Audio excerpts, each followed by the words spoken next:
Hi friends, इस video में हम प्रैक्टिस करेंगे एक रीटल लेक्चर का क्वेश्चन और हम देखेंगे कि हमने कौन से कीवर्ड्स उठाने हैं और उनको कैसे बोलना है। तो अब आपके सामने प्ले होगा एक रीटल लेक्चर, आप अपने कीवर्ड्स नोट करिए, मैं अपने करूंगा, फिर हम लास्ट में चेक करेंगे कि हमने कौन से कीवर्ड्स लिखे हैं और उनको कैसे बोलना है। तो अब आपके सामने ऑडियो चलेगी, आपने उसको ध्यान से सुनना है।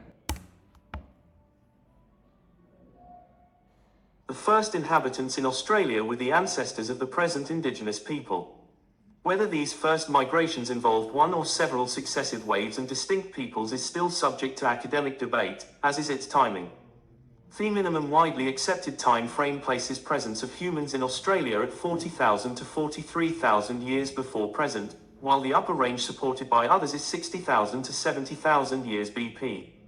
In any event, this migration was achieved during the closing stages of the Pleistocene epoch, when sea levels were typically much lower than they are today.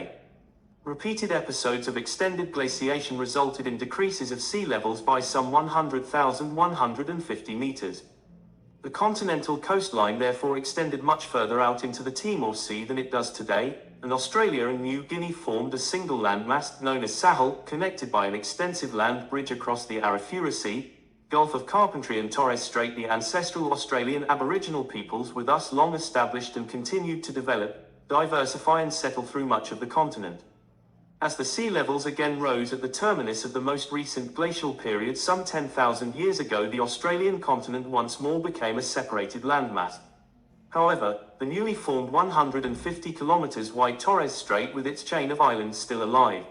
तो गाइस, हमने कीवर्ड्स नोट किए हैं जो आपको अपनी स्क्रीन पर दिख रहे होंगे। इनहैबिटेंट्स इन ऑस्ट्रेलिया एक कीवर्ड है, ancestors, indigenous people, migration, sea levels were typically lower, glacier resulted in decrease of sea levels, Australian continent, Asian refugees migrated to Australia, Sydney, China and India. तो guys, आपने selected keywords ही note करने हैं। यह नहीं करना कि आप ज़्यादा कीवर्ड्स लिख लो, क्योंकि आप जितने ज़्यादा कीवर्ड्स लिखोगे, कई स्टूडेंट्स जैसे 20 कीवर्ड्स लिख लेते हैं, तो उसमें आप कंफ्यूज हो जाओगे कि कौन सा बोलना है, कौन सा नहीं बोलना। अब इन कीवर्ड्स को हम टेम्पलेट में फिट करके बोल के देखेंगे कि हमें कैसे बोलना है।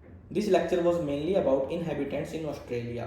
Firstly, he utilized the significant amount of time dealing on several key topics like ancestors, indigenous people and migration. Then he described sea levels were typically lower. Apart from that, he also mentioned glaciation resulted in decrease of sea levels.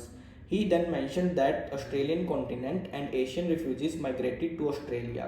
At last, he concluded by mentioning about Sydney, China and India. Overall the lecture was very informative for me. तो guys, आपने इस तरीके से ही अपने return lecture को बोलना है ताकि आपकी क्लैरिटी बनी रहे और आपको कोई दिक्कत बोलते हुए ना आए। आपको रीटन लेक्चर बोलने के लिए मिलेंगे 40 सेकंड्स। तो आपने देखा कि हमने नॉर्मल स्पीड में भी इसको आसानी से ख़त्म कर लिया और जितने भी हमारे कीवर्ड्स थे हमने उनका सही से यूज़ कर लिया। तो होप यह वीडियो आपको अच्छी लगी हो और ऐसी वीडियोज़ के लिए फॉलो कीजिए हमारे चैनल को। Thank you.